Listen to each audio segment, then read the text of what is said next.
je vais pas le forcer à vivre aussi, mais tu es bien. Ok, il n'y a plus personne là-haut. Ouais, il faut continuer à s'installer, hein, je pense. Non, vous ne pouvez pas, vous pouvez rester à l'extérieur là. D'abord, je vais vous présenter l'équipage. Toutes équipes, on va dire. Il y a l'équipe des officiers, voilà, premier rang. Et puis l'équipage, nous ce qu'on appelle l'équipage, les matelots. Alors je vais commencer un peu dans un ordre qui n'est pas forcément hiérarchique. Alors tout le monde est très très important à bord, j'ai tendance à dire c'est l'homme le plus important, etc. Machin. Mais c'est vrai que vous allez les côtoyer au quotidien. Ils sont là pour votre confort et votre plaisir. Ce sont nos deux cuisiniers. Donc, Johan et Fanny. Attendez avant la... On cuisine du jour comme du nuit. Il y a des frais.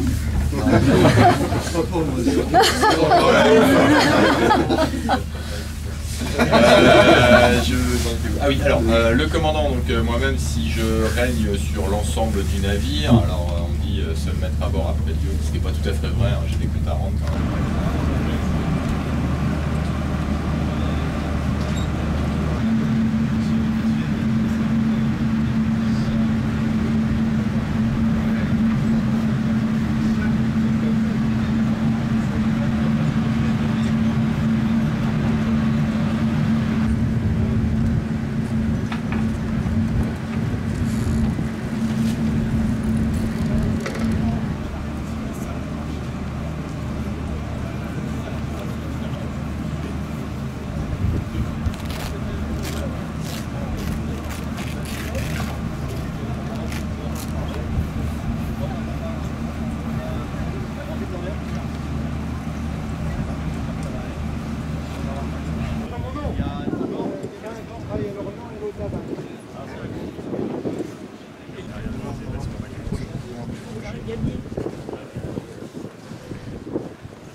qui m'a dit ça.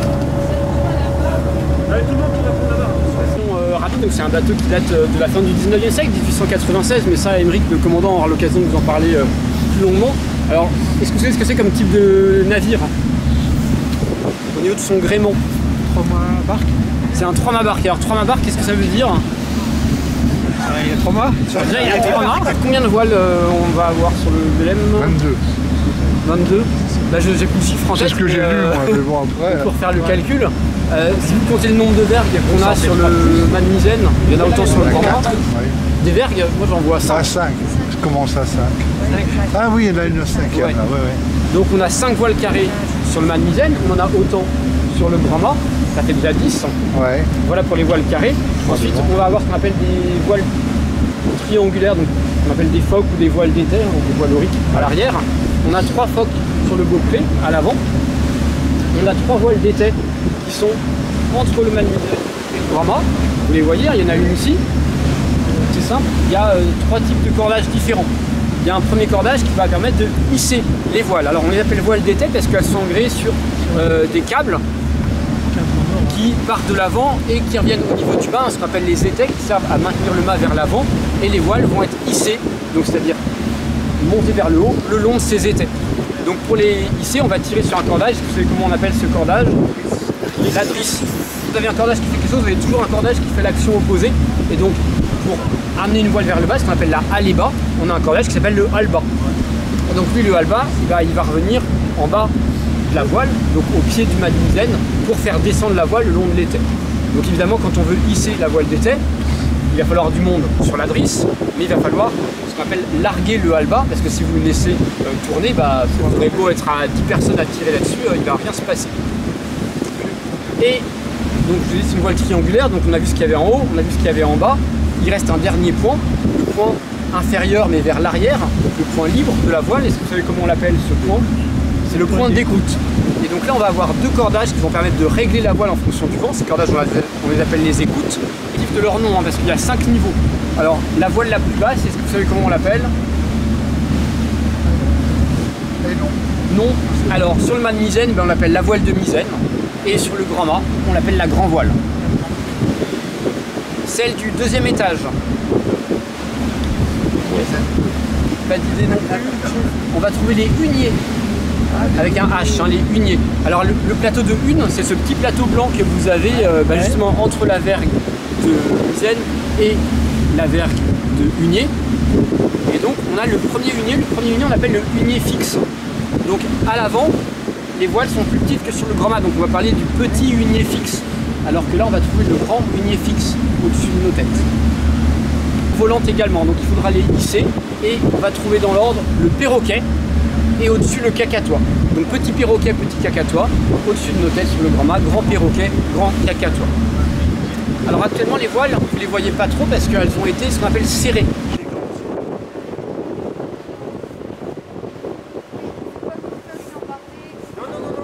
Mais je suis là quand même.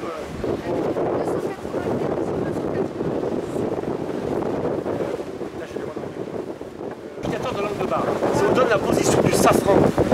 On a sur un safran. Et donc là, le safran il est dans la ligne de foi de l'avion, d'accord? Il n'y a pas besoin de bouger beaucoup. Vous allez voir. On est à 2,97, donc vous mettez un petit peu légèrement à gauche.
il n'y a pas de pont, en fait, il n'y a pas de côté,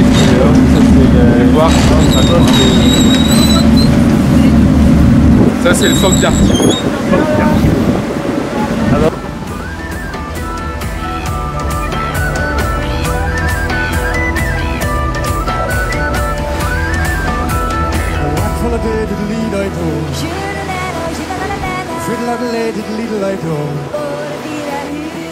Whack for the day, diddly-di-do. Fiddle-a-diddly, diddly-di-do. Whack for the day, diddly-di-do.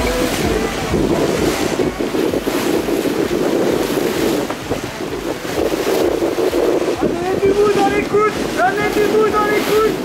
On va tirer une dernière fois, 3. 1, 2, 3.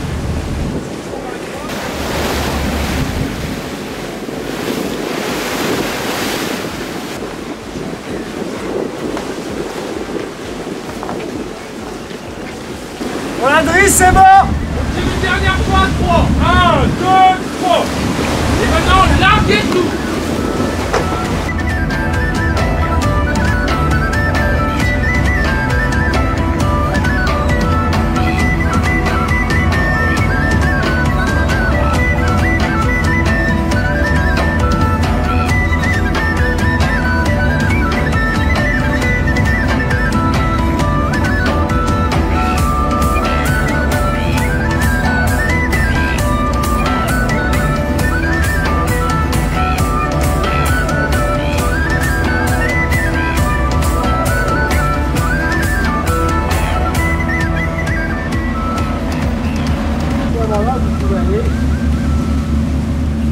Tout au bout de la mer. Et on va larguer les cargues dessus.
Et un temps d'arrêt et 2 coups.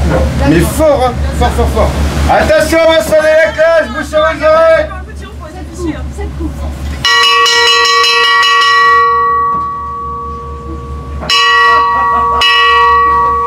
Bravo. Magnifique. Le casque qui revient là. Je prends en face. Là.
diddle-I-do. Whack full of diddle-I-do. Fiddle-I-do. Whack full of diddle-I-do. Shoo-la-la-no, shoo-la-la-la-no. Fiddle-I-do. Oh, the fiddle-I-do. Whack full of diddle-I-do. Shoo-la-la-no, shoo-la-la-la-no.